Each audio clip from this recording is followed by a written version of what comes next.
Hey guys, and welcome to the penultimate episode of the Shrewsbury Biscuit podcast, season alpha. And I got a really, really good guest for you today. I'm not just saying that because it's my own podcast. This guest is everywhere at the moment, and he's great on the microphone. And of course, I'm speaking about Steve, the Hungry Guy.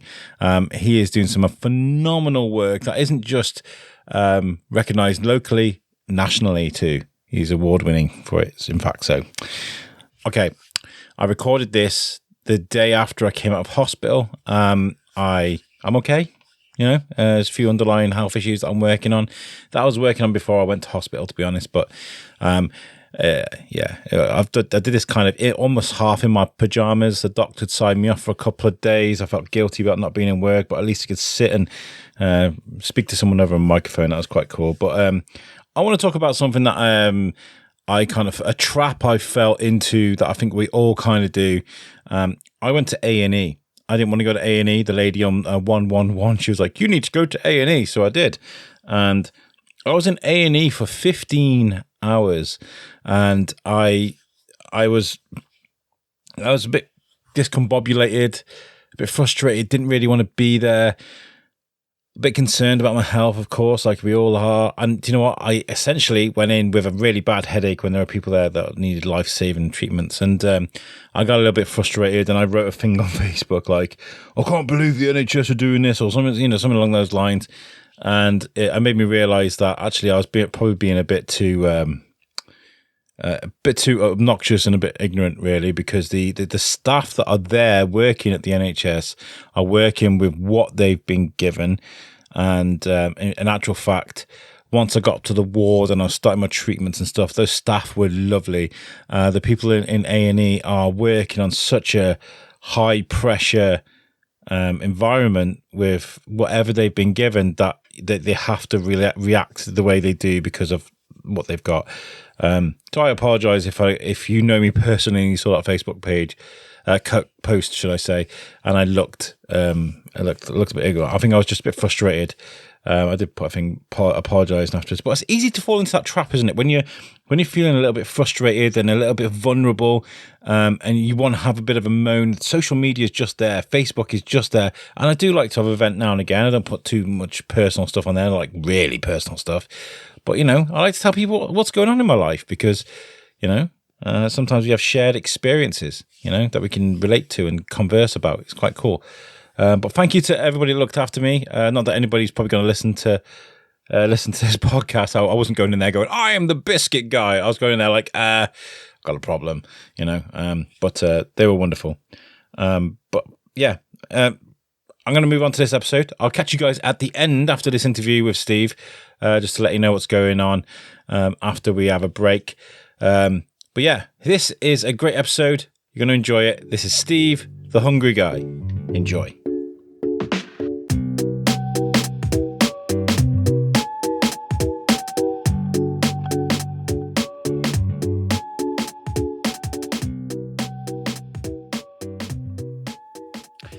Hi guys, welcome to the penultimate episode of this season of the Shrewsbury Biscuit.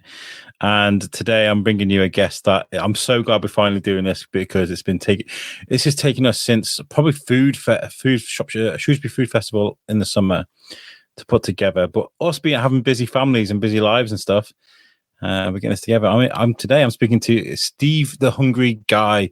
Steve Guy. Yeah. Thank you for joining the show, man. Thanks for having me, man. Yeah, pleasure to be here. Yeah. So yeah, where do you hail from originally, Steve? Are you Shrewsbury born and bred? Where do you come from? No, so I'm from Worcester originally, and right. so I spent 18 years or so, maybe a bit longer than that, living an hour and 20 minutes down the road, and never came to Shrewsbury. It's always seen you go down to Worcester, and Shropshire's seen as the six-finger country, and so really maybe a little bit too similar to Worcester. I think why would you go up there to that town when it's kind of got a similar vibe, similar size, similar thing going on? Bit of rivalry. Yeah, 100% hasn't. By the way, I have to say Shrewsbury blows out of the water by a mile. But then I've lived all over the place. So I lived down in Brighton for a bit, lived in London. I went to uni in York, lived in Birmingham for a bit, then moved back to Worcester for a bit when I was sort of just trying to find something, that settled me. And then I met my now wife on Tinder and ended up On in Tinder? Shrewsbury. Yeah. Yeah, old school. Everyone's on about this Hinge these days, whatever that is. Do you know what? I've been married to my wife nearly 10 years. We've been together 13. And that was before the apps you even invented. I don't think I could get by these days on an app, because it's so much of a throwaway society. It's kind of like, nope. I know, yeah. Imagine walking down the street and just pushing people to one side. It's like, no, I'm not having you. Get away. It's mad, isn't it? Because even when you're with someone, you kind of like, I'll just go back on the thing. So it's really, I'm glad that you made it work. Let's hope. Yeah. Somehow worked. And then came up to Shrewsbury for our sort of first date, and then never left. Fell in love with the place almost straight away. Well, I think we've claimed you as one of our own now, Steve, because you're everywhere. I mean, I'm seeing you on all kinds of things. It's fantastic. Yeah, just got to get your face about, haven't you? Really? I tried that, and then I'm on an audio-only podcast. So, right, okay. No. But no, I think I met you very briefly at Oktoberfest. I think I saw you guys. I think because me and your missus, they followed each other on Instagram. She came to say hello, but we'd had a few drinks. I was like, hello, bye-bye. Yeah, that's right. Yeah, I remember that. Yeah. I was a bit more shy back then as well. Steve, the hungry guy, Steve, the hungry shy guy. Yeah, that's it. So, I mean, I love the idea that you've come from Worcester, though, and it's kind of like a similar sort of setup. Is it quite rural in Worcester? Then is it kind of similar to Shropshire? Yeah, it is. It's that semi-rural kind of feel to it. It's got a bit going on. It's not quite as independent as Shrewsbury in terms of culture. There's a lot more independent shops and restaurants and bars and stuff like that in Shrewsbury. But then I don't know. You always get that little bit. If you grow up somewhere, there's always that little bit of angst around it, isn't there? Sometimes that I went back after what must have been maybe 15 years not living there, and it's very exciting because there's new places open, new people around and stuff. But after about 3 or 4 months, I realised it's the same people in the same places, just with different signs on the doors, and it never really changed that much. I relate to that so much. I mean, I on a smaller scale. I mean, I'm originally from Telford, born in Shrewsbury Hospital, but I'm originally from Telford. Grew up in Wrexham. So whenever I go back to like Telford or Wrexham, I'll walk down the street and be somewhere I haven't been since I was like 5 or 6 or something, and it'd be like, ugh! Like those weird nostalgia pangs you get. But then you realise it is just the same. That was a great interview, Jeff. Now finally, where can I find your website? I don't have a website. What? I just never got around to making one. You know what? I can't take you seriously with an attitude like that. I am extremely disappointed in you. To not have a website is irresponsible, lazy, you lack ambition. I mean, where's the vision? Don't be like Jeff. Be responsible. Get out there and shine with a beautiful website by Web Orchard, where they will take care of all of your website needs. Go to theweborchard.com right now and get a beautiful website you deserve. You know what? Get out. And he swore then. The same stuff that happens in the same place. Yeah. Mad. Yeah, absolutely. It's sort of a bit of a time warp a little bit. It hasn't really moved on much, Yeah. But Shrewsbury is just beautiful. But both cities have got like that river going on straight through the middle of them and kind of as a focus and just that nice kind of slightly chilled out, semi-rural, but there's still stuff to do kind of vibe. It's nice. I guess what you can take from places like Worcester or Shropshire is the fact that when it comes to semi-rural living, lots of farms and possibly a different outlook to food and sort of the farm life and where food comes from compared to like the city where you can just grab anything on the go. I guess. Have you found that? 100%. And what I love about Shropshire and Shrewsbury is the passion that goes into the food. People love it. They love to know where it's from. They love to support the kind of local farms and local businesses. It's really tight in that aspect. And people are proud of Shropshire produce, which is lovely. Yeah. And I love meeting people that are doing things with food, whether it be writing, whether it be making, producing, whether you speak to Adam Pennell or I've just written down on my pad, do not mention Beth Heath, because I feel like I'm going to give her a complex, because I feel like I speak about her on every single episode, but she's everywhere more than me, mate. So, it's not surprising. I'm going to feel like maybe people think I got a crush on her or something, because I do mention her like every episode. But that being said, the interview I spoke to her recently. I know Beth. You know Beth. She's a great advocate for local rural businesses, and I think it's so important, especially with the kids, knowing where food came from. Oh, 100%. And Beth's been a huge support of mine from when I first started. It was only a couple of months into me being the hungry guy when I had a sort of an email from her asking if I could do a demo on the stage at the Shrewsbury Food Festival, which was such a massive opportunity. And she is 100% taking a punt on someone that, she didn't really know much about. And so I'm hugely grateful for that. So I'll constantly be in Beth's debt in that sense. And it's just been lovely sort of to work on the festivals with and stuff. And like you say, just always have that little angle towards where the food comes from and things like that. It's nice. Yeah. And I saw you at the Kids Festival, and we had a really good chat at the Kids Festival as well. And it was a shame that we didn't have I don't know, did I get a mic on you? I think I might have, actually. I think I might have. I think I've got a feeling that I was with my clipboard just over the other side of the hall trying to sign people up for the Food Hub's Taste Not Waste Challenge. And you got James on the mic, I think. Oh, yes. At one point. Yeah. I remember you said you were going to come and record, and then I shot off over there seeing someone I hadn't yet. You were like, absolutely not. Out my face, biscuit guy. This guy's not leaving till he's signed on the list. There's only one guy with food in his name, and it's not the biscuit guy. Thank you very much. Absolutely. But no, you interact with so many people at an event like that, though. It's incredible.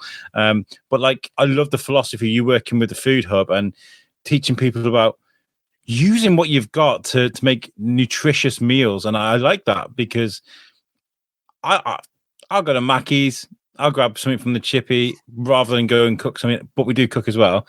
But I feel like if I learnt what the philosophy you're teaching at a younger age, I feel like my mind would probably work a bit differently. Yeah, and I think that's the really important thing is you can't really blame yourself for not knowing something, right? No. To a certain extent. You can go out there and you can learn it, you can find it, but if you're not really given the inspiration or the kind of tools to do that, it makes it almost impossible, right? And this is like one of my biggest bugbears with the education system in schools at the moment. Is food's been completely pushed to one side. It's kind of, I look at it through the eyes of a kind of really important kind of life skill, if you know what I mean. You've got to be able to cook, you've got to be able to eat, right? It's fairly important to living. I'd say it's one of the most important things. And it's kind of, pushed to one side, and then you get pushed through with the level of convenience that's available. And we're all busy, okay, which I get as well. And so I like to sort of say to people that, everyone's busy, but there are ways you can cook quickly, but it's also about prioritizing that time. So, everyone has their different hobbies and interests and loves, right? I don't have a huge amount of time to do anything with my car. I don't have an interest in cars. So my car gets to put one side. It never gets cleaned. It never sort of gets sorted. It's always just in a state, but it gets me from A to B. It does the job, That's no interest to me, but cooking is. So I'm in the kitchen all the time. So part of it's trying to see if you can just inspire people by getting them over the first hurdle, make it a bit more accessible, make it a bit more easier. One of the things is using stuff around you, so you haven't got to go out and buy a huge list of ingredients. And all of that comes with experience, and you get experience by doing it. So it's just about trying to get people to start cooking. Once people start cooking, they start loving the ingredients they use a bit more. They'll start investing a bit more in that. And then before you know it, people are shopping in a much more sustainable way. I think sustainable is a very important word of the day, a word of the times actually at the moment, because things are getting more difficult, about to get even more difficult with the rent prices soon. Sustainable living is going to be one of the most important lessons we can teach ourselves as families. It's going to be the top of every list, I think, or should be anyway. Yeah. Is it hard to teach someone that though? So children, I guess, are easy because they're like sponges. As difficult as it is to work with kids, I imagine the most stubborn people that are adults are probably a bit more difficult. Yeah, absolutely. But it's all about baby steps. So kind of whenever you're dealing with anything to do with adults, if you're trying to change habits, it takes so long to change those habits. I'm terrible for it. Every single person's terrible for it. And so you're going to fall off the wagon at some point. Of course you are, and I'm a firm believer that you can't make changes sort of overnight. Do you know what I mean? Very few people can go cold turkey on anything and just start doing this now, and they go with it and they stick with it. It's not really a sustainable way to build a new habit. So it's about baby steps. It's about bringing in new habits slowly. And it's it's that big word inspiration. It's trying to inspire people to just do it a bit more often. Even if you start cooking twice a week instead of once a week, that can very easily in a year's time become 3 times a week. So it's not an overnight change with the adults. It's more about kind of just trying to maybe change the mindset a little bit, get them to look at food a little bit differently. And then if you can tie the kids in with that, anyone with families, spending time with the kids in the kitchen is a hugely rewarding thing. And if you can get the kids on your side and they can start whinging, you'll know that then soon things start to change. I love the way you've put that. And, inspiration, not everyone can inspire, right? Not everyone's a leader. Not everyone's inspirational. Sorry, guys, if you think you're, I don't feel like you can learn how to inspire. I think you can learn the tools and how to put them into practice. But I feel like it's in you to be able to inspire. How have you found that with like the things that you go across? How do you inspire people, Steve? Well, I mean, I just go for an onslaught of enthusiasm. I kind of think that's the way to go, just really pound it into someone with total enthusiasm. But I think the key to any kind of inspiration is around giving the person you're trying to inspire an experience of a win. That little dopamine hit, that bit of excitement, that little spark. If you can get any of that in, I taught a lesson today, and it involved making Yorkshire puddings. And I was kind of explaining, like, when you get the success of a really well-cooked Yorkshire pudding that's, filling the oven, and you get it out and you put it in front of someone, everyone goes, wow, right? And that little tiny moment can really spark something inside you, It can really, really give you that warmth that makes you go, oh, that was cool. And then you sort of try it with something else, So if you can give someone that little spark, that little bit of a great experience, that's the little seed that can grow then. I remember during COVID, I was making Adam Pennell's strawberry cheesecake wings, the hot wings that he made. Oh, yeah. Yeah, the ones off the telly. Yeah. Because he used to do the cook-along things on Instagram. And I remember, because I'm okay in the kitchen, I can get by, but I'm not like what you and the other guys out there can do. And we did it. Like, I think I recorded his video on someone else's phone. And Tom Bruno in Vermont, my old co-host, how's it going, Tom? He was doing his in America as well. So we were all filming it and all doing it together. It was nuts, right? And I made these wings. They were a bit of a mess because I didn't realize he had a dry hand and a wet hand when it came to like breading the chicken, that sort of stuff. Those are the little things you learn in experience, right? So they were just a gloppy mess. And then I put them in there. But when they were done, they were what he made. And I was like, oh, I did that. Yeah. But weren't those times great though? The in terms of food, for me, the whole lockdown, the lockdown thing was great. People were cooking, people were investing their time in it. People were, I got inspired by that time, thinking when this all blows over, this is great because everyone's got back in the kitchen. And then it kind of just slowly petered out, and maybe a year afterwards, everyone was kind of back to the usual, They made some money on bread ovens and stuff like that. Yeah, bread. 15,000 banana loaves a day. Did you manage to work on loads of different recipes? Do you think that made you as what you are today, that kind of COVID era then? Well, no. So I worked through COVID. So I was a product development chef at the time and a product development manager. So I was designing sausage rolls, pies, and things like that for the supermarkets, which was something I did for maybe about sort of 6-7 years before coming to Shrewsbury. And so the one thing that I realized in that is the food industry, the food manufacturing industry does not stop. Nothing will bring it down.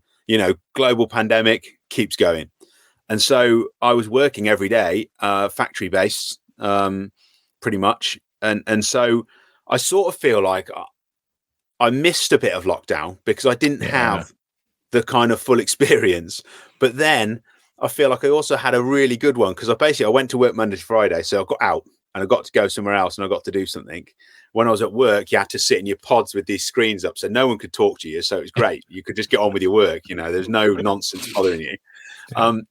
And then I got to come home and then you couldn't have any visitors. You couldn't go out. The weekends were about family time. It was about being around each other and stuff. It was great. So I feel like I had that really positive lockdown experience without going stir crazy. Yeah. But I reckon maybe, 2 to 3 weeks of the full lockdown would have been enough for me. I'd have got itchy after that. That would have been it. Yeah, I worked all the way through lockdown too. I worked with care leavers in a place where they didn't really care about the hygiene, about social distancing or not partying and stuff. I was kind of probably in one of the most dangerous places in Shropshire. Yeah. As far as I never got COVID, but I was going back and to from work, and I'm not saying that COVID was great, and I wish I had some of that because I know some people really struggle. But I of course.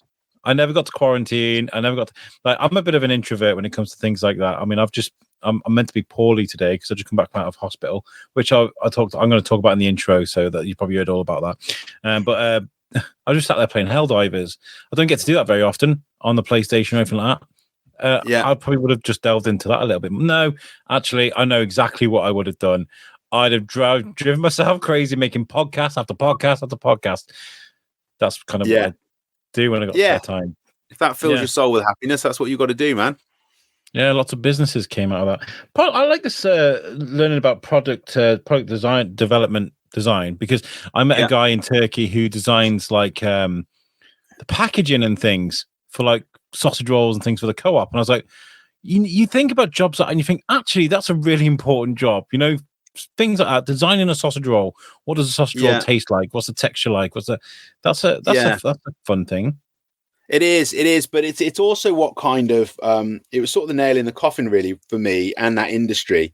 And in terms of a driver for what I wanted to become with the Hungry Guy, it all came out of that because you sort of sold this idea that you're designing food, and as a chef, that's incredible. You get to create things. You're sort of sold a dream that you have a lot of creative freedom, which is kind of a bit of nonsense because you're driven by what the supermarkets will buy off you, which 9 times out of 10 will be 9 months of pure work trying to get something really innovative and new on the shelves. And then they ask for, well, where's the data for it before we sell it? Then we haven't got any data because it's not been released yet. No one's done it. And so then they go, oh, we'll just stick with the tikka masala we always have on the shelf, that sort of thing, because it sells. And so there's a lot of rework involved, which involves the retailers coming back and saying, well, actually, we love that product. It was great, but we need to make more money on it. So we need to make it cheaper. So you need to cut ingredients out of it, or salt targets every 4 years. They reduce the salt, maximum amount of salt you can have in products. So you'd have to rework, but they have to have the same flavor. So you end up doing a lot more rework than you do kind of new design. But when you're working in those factories, you're working in an environment where, food is just being thrown away, perfectly edible food, because the lines on the top of the sausage roll aren't quite in a straight enough line. The sausage roll is marginally too wonky, and therefore the customers won't buy it. And so, it's hard because manufacturers will say to you, but our waste percentages are really low, which they are. But you're talking about hundreds of tons of food. So while the percentage is low, the volume is enormous. And so a lot of people could still eat that, And just before I left, I tried to design a product that was built around waste sausage rolls as a sort of tear and share. What if we just stuck all these wonky little bite-sized sausage rolls in a tray and baked them off, and they'd be a tear and share sort of party, waste product. Marketed well. Yeah, supermarkets would love it. The whole wonky veg thing happened. And it basically got killed by the sort of commercial teams because there was a really grey area around if that product then sold well, would we then create waste to make a product? And it just got lost in this whole mess of pretty much utter nonsense. And so that was kind of nail in the coffin, which made me really start to notice more around the downsides of that industry. I can just imagine you getting stir crazy, like no more waste for anybody, no more waste ever. Sat in my little COVID cubicle on my own, just losing my mind. No more. And then you come out Sir Lancelot. Yeah, I love that. But it's a mad industry because it's so driven by demand that they can't risk having a product that might only be available now and then. If it was a waste product, they have to have the shelves full all the time. Yeah, it makes sense because you've got to run a business, and that's it. Granted, who buys stuff off an empty shelf, right? The last jar of anything that's left, no one touches that. You've got to be a madman to pick that. What's wrong with it? Yeah, several dates fine on it, but COVID was a strange time as well because the shelves were empty at times. There were times where deliveries couldn't be made, and and it's mad to think that there were factories throwing away food possibly at a time like that. And completely. Cost of living as well now. I mean, it's probably still happening. I know you're not doing that job now, but that's crazy to think. I mean, I don't talk about my job really, but in my particular job, it would be quite handy to know places that could supply food for people. It's mad. Absolutely mad. There's I mean, we could go on about it for days around the issues around the kind of surplus food that come out of those manufacturers. I mean, one prime example is that retailers actually fine manufacturers for shorting deliveries. So let's say that the supermarket orders 100 pallets. All right. If you deliver 99 pallets, you get a huge fine off the supermarket for not fulfilling the order. So it costs less for the manufacturer to make 10 extra pallets in case something goes wrong in production. So you'll make 110 pallets. Then nothing goes wrong. So you send your 100 pallets off, then you've got 10 pallets of food left. Can't go anywhere. That's insane. So that's where the food hub comes in. So what the food hub does is swoops into the manufacturers, picks up those, and then distributes that into the community, which is an unbelievable, the numbers around what they do and their one little pod of incredibly hardworking people it's mind blowing. It's incredible. We've done lots of work with the Food Hub in the past. I went and volunteered there for a day. We took cameras. It was fun. It was really good. But it was also really illuminating what they do and the amount of people they help. And I can't imagine a better marriage than you with this new philosophy of we must help people learn and educate people about not wasting food and then them having that facility available to kind of, because you work a lot with them, don't you? Yeah, it's really great. We've sort of really hit this slipstream together, and we're just so similarly thinking on so many things. And it's just such a natural and kind of organic relationship. But it's kind of funny. I look at sort of over the last it'll be 3 years in April since I've been the Hungry Guy, and I look at kind of the path I took. And now I'm just getting into what I wanted to do when I started, the kind of community work and that sort of side of it, and trying to help people just get more involved with food. But kind of this whole relationship with the Food Hub, which has been the entire driver for that. So I wouldn't be doing any of this community work without those guys, or it certainly wouldn't be as far progressed as it is. And it all came down to one conversation with someone who was covering a shift, a pop-up I did in Shrewsbury. So I was doing a pop-up at the Shrewsbury Coffee House, and Liv, who normally would work there with me, who owns it, she wasn't there. So she got Grania, one of the guys who worked there, to work with them. Anyway, chatting away to her because we weren't particularly busy that night. And next thing I know, I get an email from Ali from the Food Hub, who happens to know and work with Grania, who said, you need to talk to this guy because he wants to do everything that you want to do. And then, we just, minds met there, and then it took off.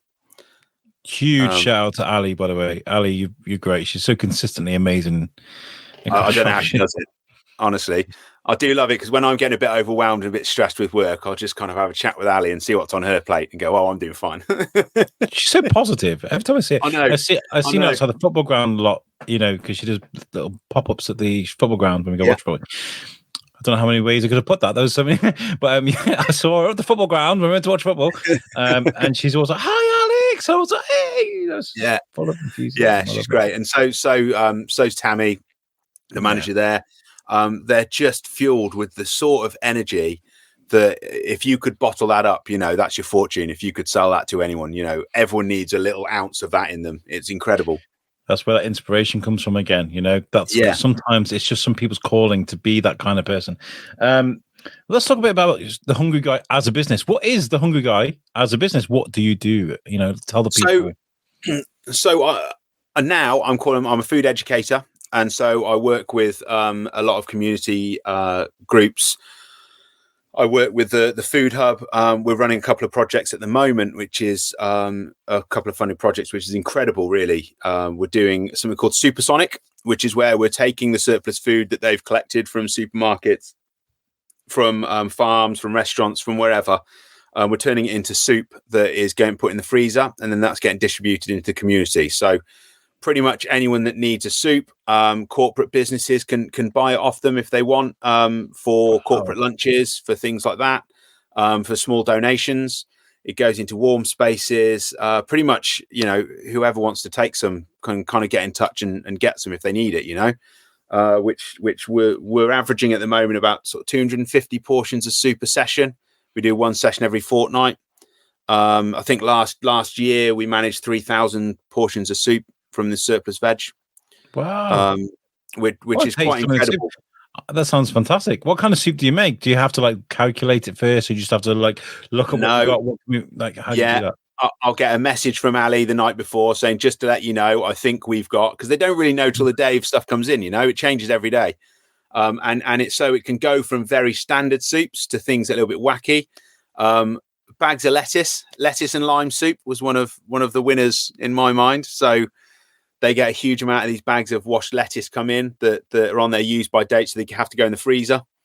And so then you're cooking kind of frozen lettuce leaves into a soup, trying to turn it into something tasty and delicious. That was one of the slightly more unusual ones. But we've done pasta sauces, we've done bread puddings, we've done sort of lasagnas, and all sorts of tray bakes as well.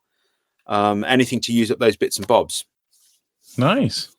That's really innovative, because I remember Ready Steady Cook, man. I used to watch that with my nan. I miss my nan. She's great. But that was one of the things we used to do. And I always used to think, how did they... I don't know if they went in with an already written game plan, or if they actually just looked at the products that they brought in on Ready Steady Cook and gone, right, we're going to do this.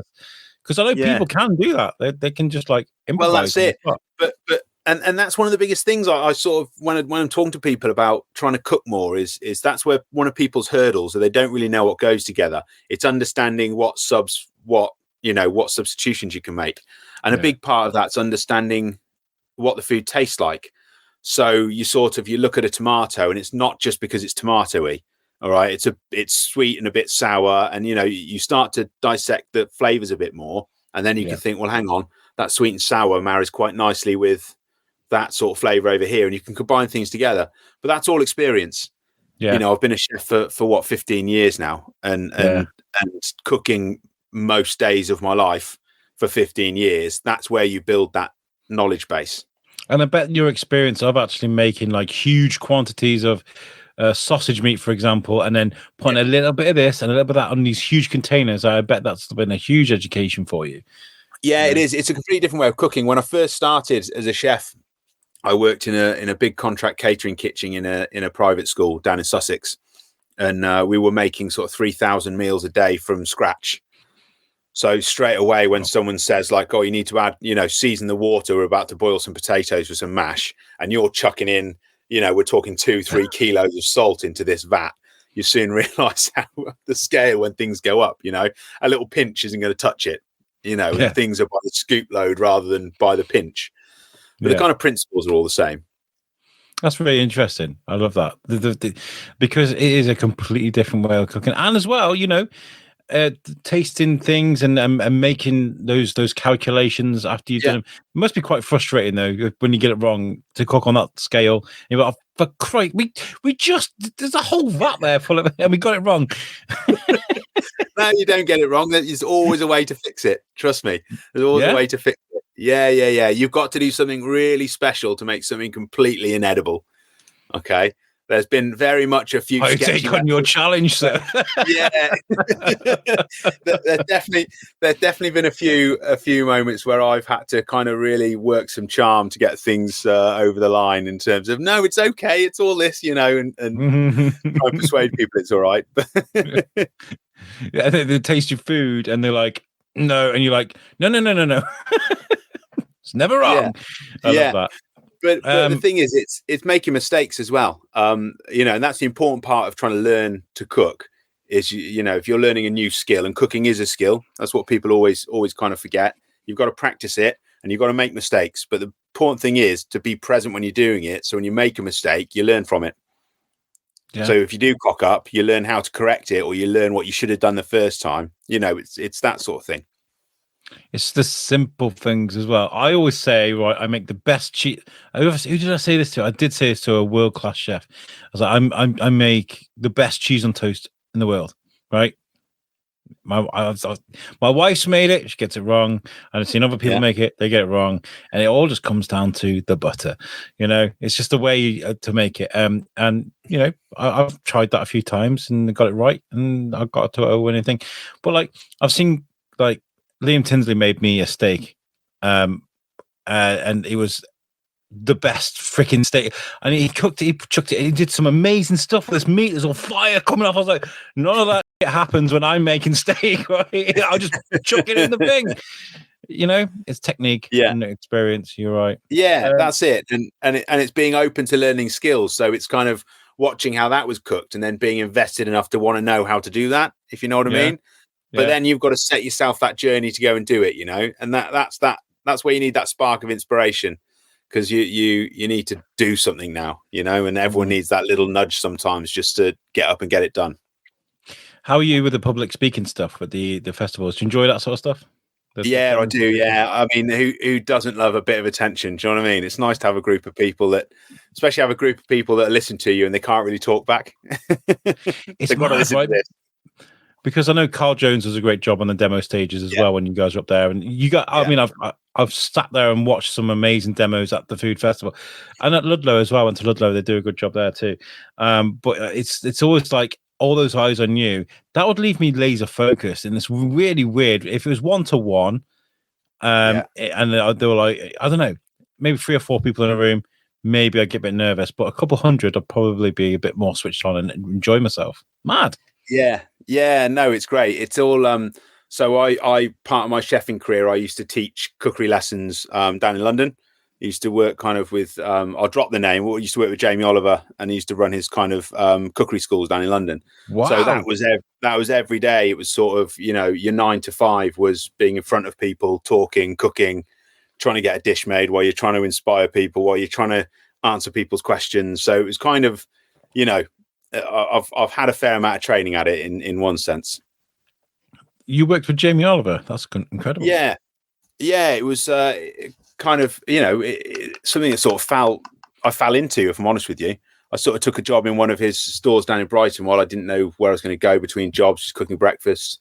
Slowly worked up, started teaching kind of lessons there, and then got moved up to London to kind of run his sort of flagship store in Notting Hill. And that was kind of total chaos on a level I've never seen before. But you leave from these experiences stronger and better in certain times, don't you? When it's complete total chaos. Cooking in front of people though, as they're watching you, does that add pressure on you? Does it like, oh my God, I'm going to mess this up? No, I mean, I'm human, right? So there's always a certain level of nerves before you start anything. And I'm a firm believer, if you're not a little bit nervous and a little bit apprehensive before you do something, you're maybe not quite doing enough, if you know what I mean. I think there's a bit of a driver in that, in me, in one sense. But once I get going, it's sort of, I think the really important thing to remember is that you're only cooking a bit of food. And so I don't really mind making a fool out of myself too much. I don't take myself too seriously.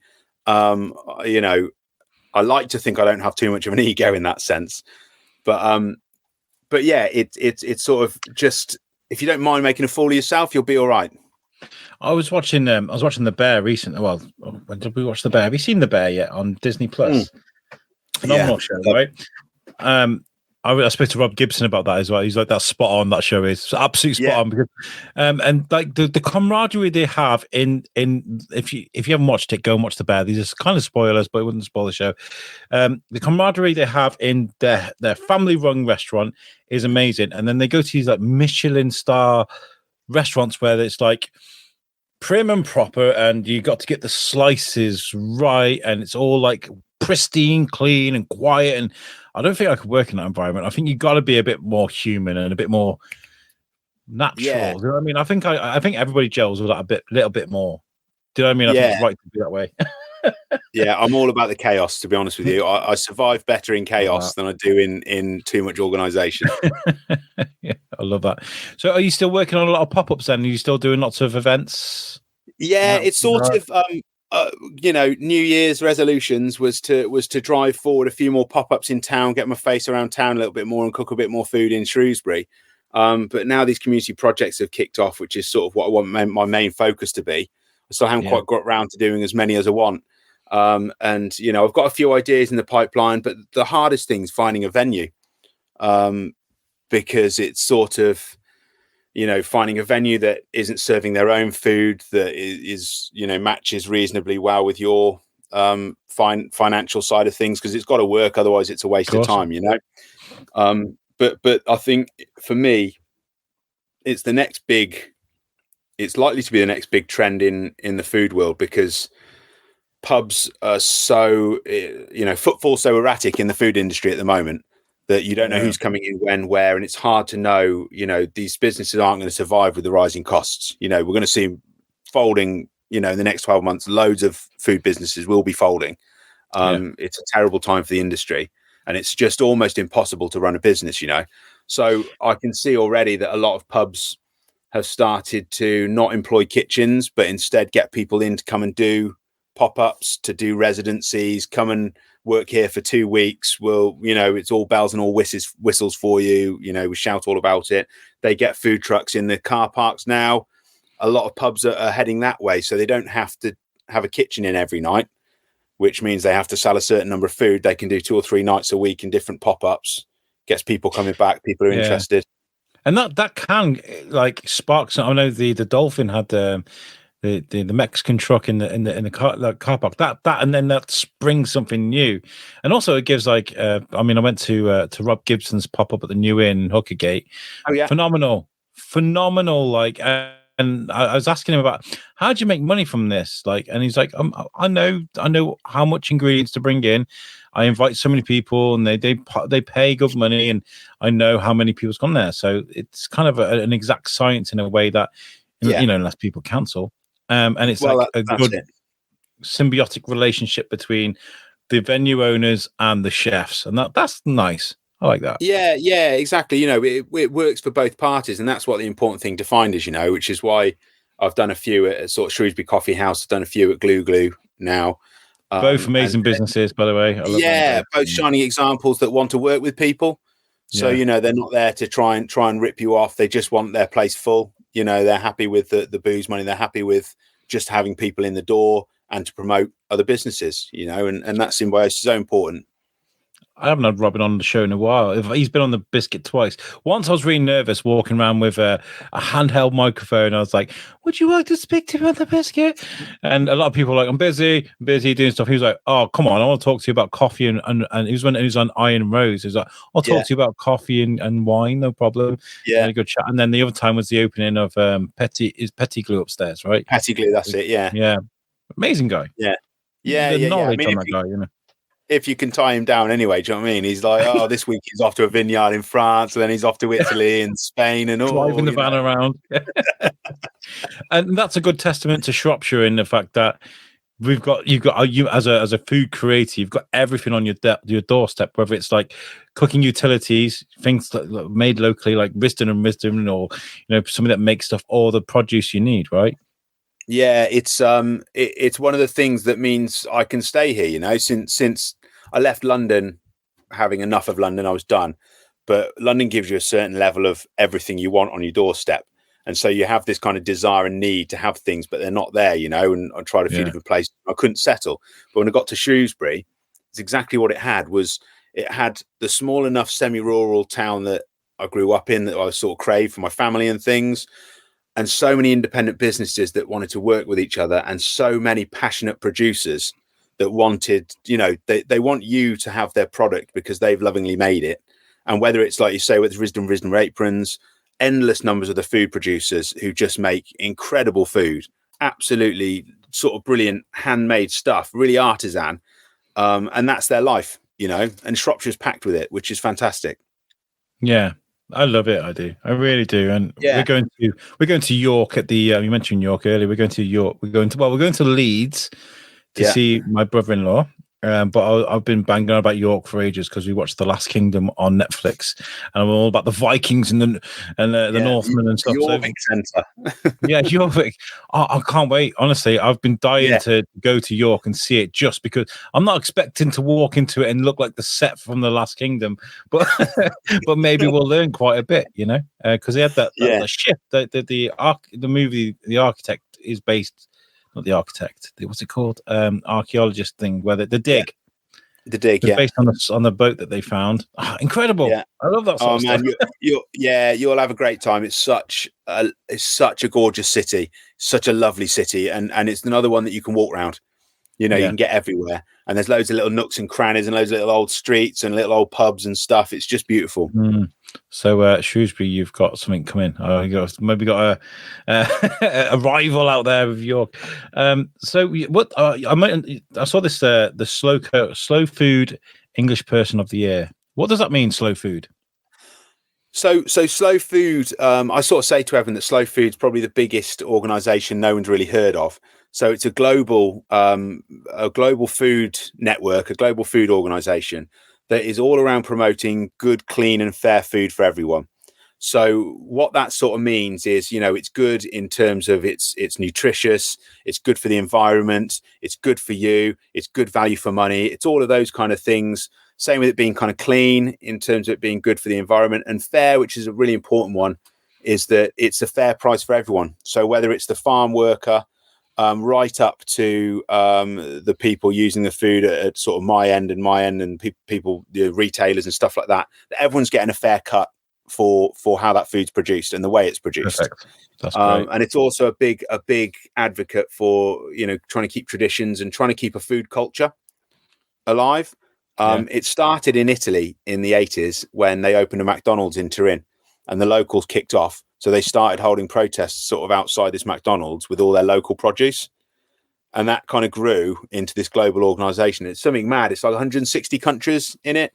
And then within, we've got Slow Food UK. Within that, Slow Food Ludlow and the Marches, we've just become the biggest group for business supporters in the UK, bigger than London, in terms of business members and business supporters, which is, it just shines a light on the fact that's the attitude of our producers, and that's how many great producers we've got that they're all on board with that kind of ethos, do it properly, sell it for a fair price, and everyone wins.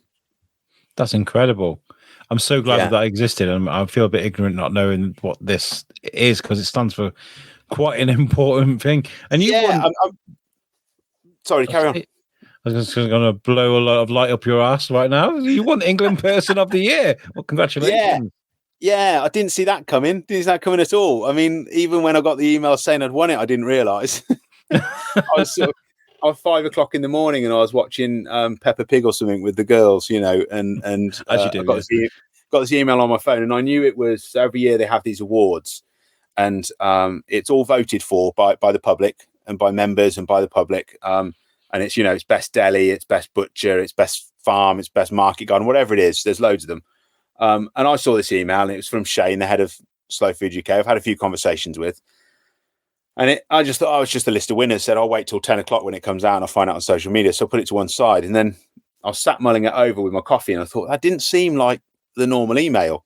So I opened it again and I read it. And it was sort of him telling me ahead of the announcement that he'd chosen me to be Person of the Year. Wow. And so I kind of put my phone down again and went like, oh, okay, that's a bit weird. And then it still didn't sink in because it was so far off my radar as a thing to exist. And then when it did finally sort of sink in, I looked at sort of who won it last year, because it was so far out the radar, I didn't really even understand it was an award. And then I found out that sort of Dan Saladino off Radio 4 had won it last year, for kind of, the work he'd done with slow food and the books he'd written and stuff like that. And it's kind of going around the country preaching about the fact we're eating ourselves into extinction. And that was really when it sort of hit me as to the size of it, if I'm honest with you. And congratulations. Yeah. And it still kind of blows my mind a little bit when I think about it. So, I mean, that means like the influence that you've made isn't just Shropshire or Shrewsbury, it's across the country that you're doing like this philosophy on making sure that food is appreciated and enjoyed. Fantastic. Yeah, so I ran a project last June, and I think this was a big driver in it. Was Slow Food ran a national project called Time for Lunch.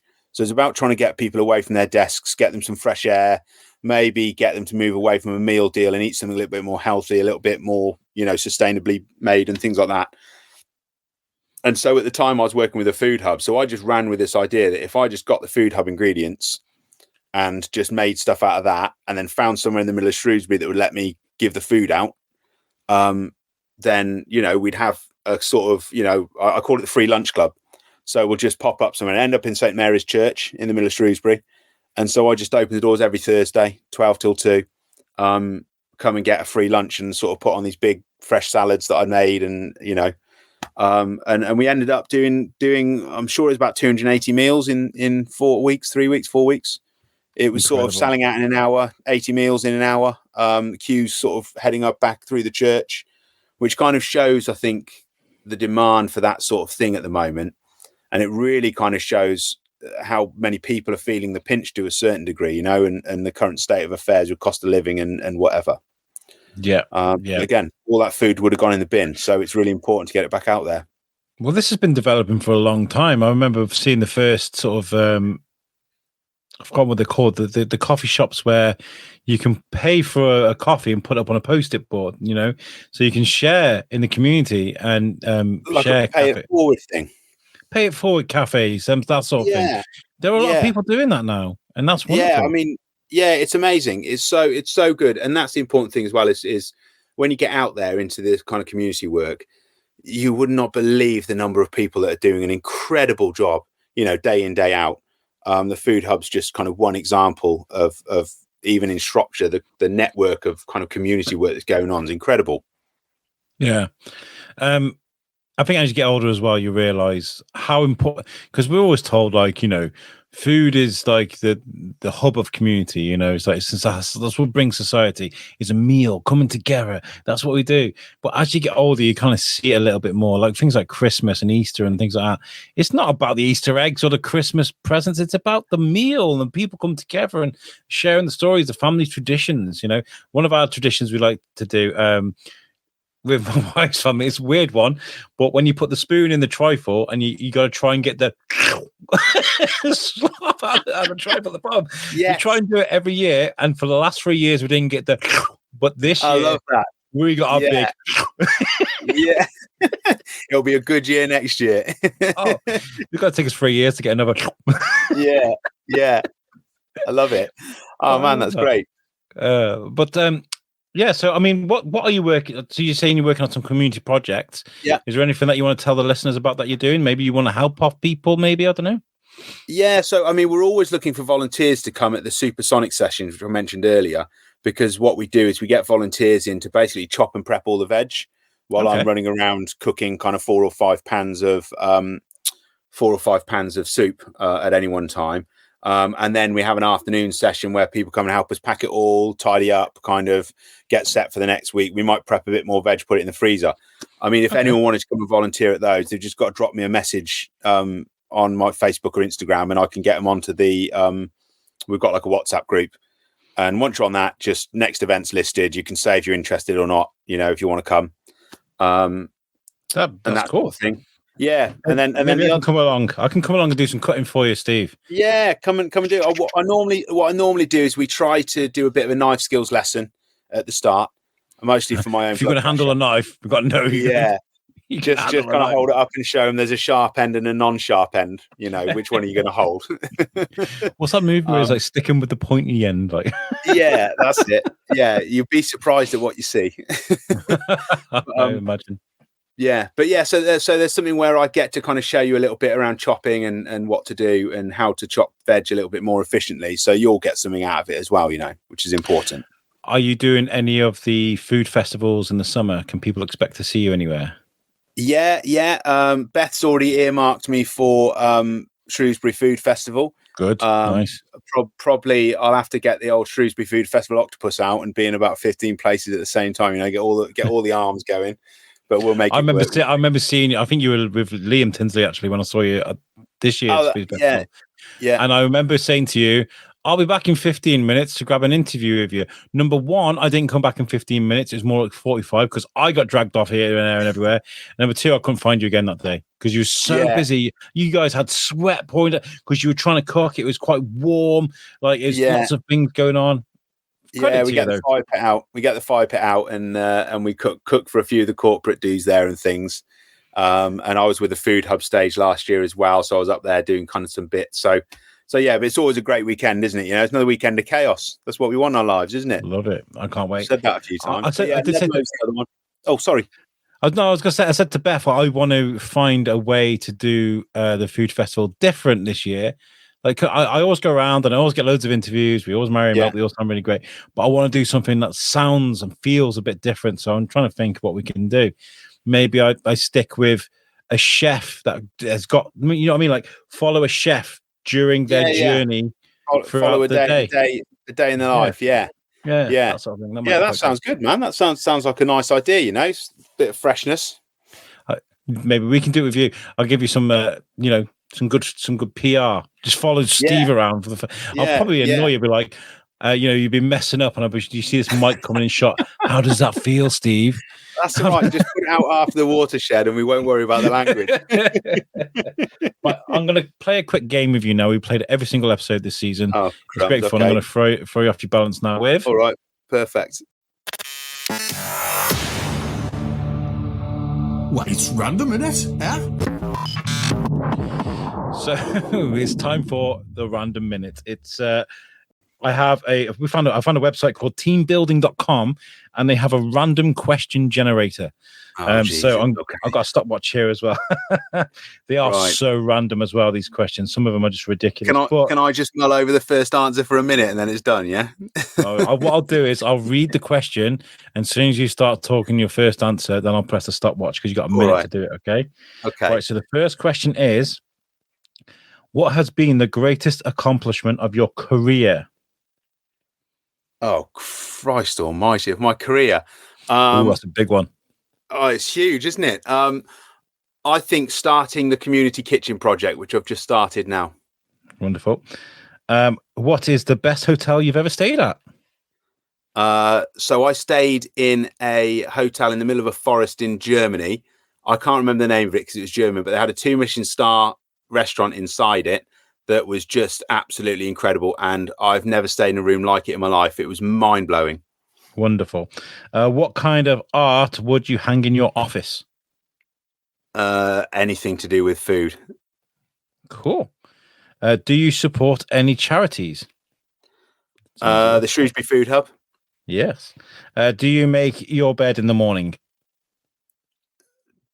Depends on the level of make the bed. Yeah, it's made, but it's not necessarily to military standards. Do you like working from your house or prefer to go to a coffee shops or co-working spaces? Like when you type in, do you prefer to work at home or go to a coffee shop? Coffee shop. Yeah. Do you have a favorite sports team? No, I do follow sport, but I don't follow any particular teams.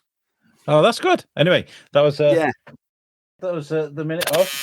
Oh, was it? That wasn't too bad. That wasn't too bad. No, well, it's random, isn't it? It's a random minute. Thank you for that. I know it's a silly little game, but I thought I'd incorporate a bit of fun into my podcast. It's great. You did all right there. You did all right. Oh, thanks. Yeah. This has been really good. Well, we need to do this more often. I have this. So I wrote to Hyundai because I want to get one of the. I want to borrow a hydrogen powered car and go from one end of the country to the other. And I wrote to him thinking, little podcast guy from Shrewsbury, they're going to say no. They're mulling on the idea. They're like, oh yeah, we'll think about it. We'll get back to you. I'm like, what? So I could borrow. What's a hydrogen car? It just runs off hydrogen. It runs off hydrogen. It's meant to be a lot cheaper and a lot easier to replace than electric vehicles.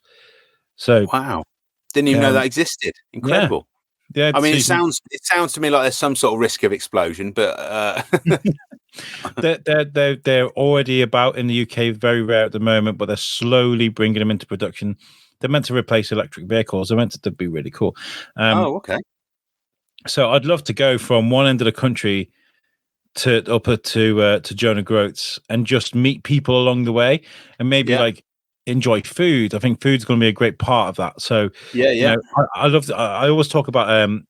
I want to do this thing in the summer where we go to like Love to Stay to one of their barbecue areas. Yeah, take some cameras and invite like you and Rob Gibson, Adam Pennell, whoever wants to come with a great story, make some sexy food and get some like interviews. I think that'd be really good because I think it's important. Yeah, sounds good. Yeah, we can all get in that cold water as well, can't we? Yeah, that'll be great. Dive in that pool. We've got to do an interview while I'm waist high in that cold water. That'd be funny. Right, Steve, we'll end up with you telling people where they can sort of help you and support you. Great. I mean, sort of if you want to follow anything I'm doing, it all goes on social media, as it all does these days. So on Facebook, I'm at The Hungry Guy Shropshire, Instagram _The Hungry Guy. And if you guys ever anyone wants to get involved with any community projects that's going on, just drop me a message. We're always looking for volunteers and help in all sorts of ways. So never be afraid just to drop a message and say hi. Yeah, this has been fantastic, and we'll definitely do this again in the future. I'll definitely see you at the food festival. If you're open to the idea of following you around with a microphone just for the whole day, just sticking with you. Yeah, as long as you're ready, it's fine. I'll have to find a dump, but it won't be live anyway. But a good funny. That's all right. Instead of a sensor beep, like a beep, we'll find like a duck quack or something. Yeah. When you're cooking. Yeah. No, that would be nice. I would actually love people to see the chaos of a random day with a chef, because it's never the same. No, I bet it's not. But anyway, don't go anywhere just yet, because we'll end the show, but you'll still be backstage. But thank you so much for joining me on the Biscuit today. It's been really nice chatting to you. Thanks for having me, man. Absolutely my pleasure. I loved it. It's been really good. Right, ladies and gentlemen, Steve, the Hungry Guy. There we go. What a great guy Steve is. I've been pursuing this interview for quite a while now, since probably last food festival, actually. I think I mentioned that at the beginning, because I knew he'd be a fantastic guest because of what he does and what he stands for, and I got it right. I think that was great. Thank you, Steve, for chatting to me. I think you're doing a great job, and we're going to talk about Food Fest this year and to see if I can do like a day in the life with you, not to get in the way of your duties that you paid to be there for. We'll work our way around it. We'll discuss it. Okay, so this is the second to last episode of Season Alpha. We've got one more coming up, which I'm just working on the logistics for at the moment. And I just want to say thank you to everybody that's been sort of tuning in. I know we were at a break for a while I sorted my head out, came back with this new format, this new structure. I know the interviews kind of sound the same, but like the way I've recorded things and put things together has been a little bit different. And when you're used to a routine, it feels a bit unfamiliar. But yeah, so what I'm going to do at the end of episode 10 is I'm going to take a month out just to recalibrate and look at season Bravo, look at what guests I want to bring in. If you want to feature on the Shrewsbury Biscuit, just remember that we only have 10 episodes a season, so you need to get in there quite quickly. Give me a message and we'll organise something.